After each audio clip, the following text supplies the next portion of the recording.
I'm Sandy Good. I have ovarian cancer, and I've learned to live with it. Yeah, I'm Ron Good. Live around this area. I'm a caregiver for Sandra, which has gone through some cancer. Back in January of '08, I was in the hospital with blood clots in both legs and right lung, not knowing at the time that that was the beginning of cancer.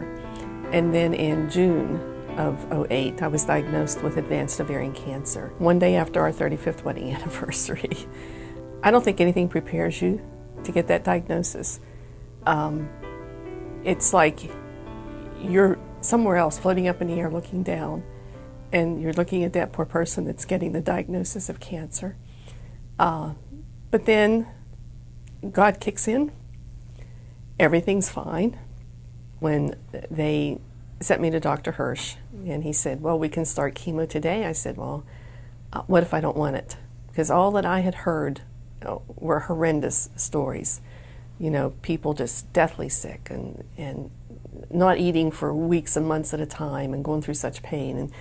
And he got kind of quiet, and he said, well, you know, that's your choice. But if that's what you do, you're telling me that you're going to choose to go home and die. And I said, well, you know, I have a lot of family to live for. We have 3 children and 5 grandchildren, and I thought I want to be there for them as long as I can. We started the treatment, and the first set of treatments were rough.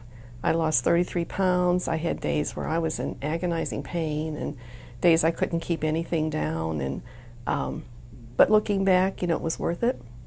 I've had almost 3 years that I probably wouldn't have had. I've had, I think, 41 chemo treatments, major surgery, and some days you have good days, some days you have bad days. It's tough seeing your loved one suffer, but you get so many different reports from people. Oh, it's good to see her. She's been a inspiration for them, you know, knowing what she's going through. You know, people will come up and say, you know, how are you dealing with this day by day? And I can tell them that I'm a wimp. I don't like needles. I don't like hospitals. I don't like surgery, but it's okay. You can get through it day by day. And so I'm going to take today, I'm going to live it the best I can and not worry about tomorrow. I think the hardest thing I dealt with was losing my hair. I don't think anything prepares you for that. I mean, you know it's going to happen, you're warned it's going to happen, but when it happens, it's like you stand in front of the mirror and you're pulling out these big chunks of hair, and all of a sudden, you know, here's this bald person looking back at you. And then I got to thinking, hey, you know what?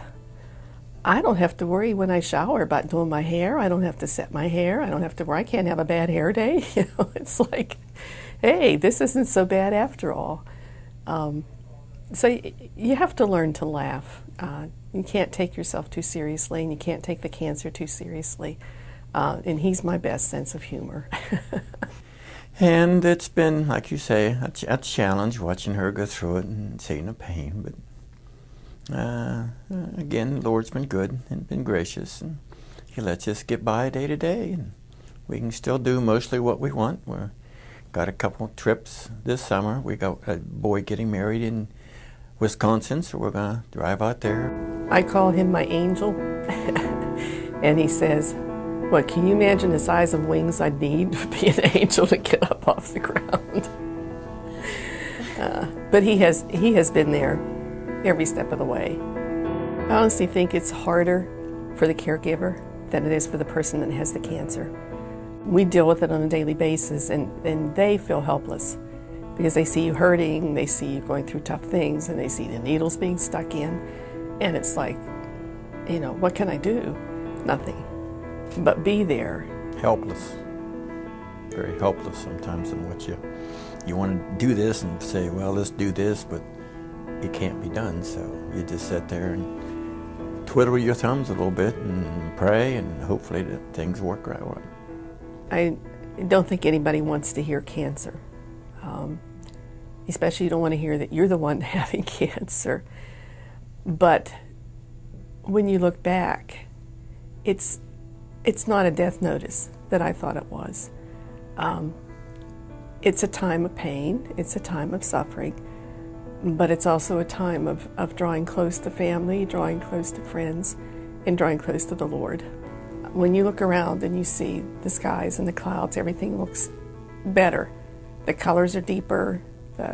It just, gives you a better appreciation of every day, of life. Makes you just, love everything around you. We're in this together.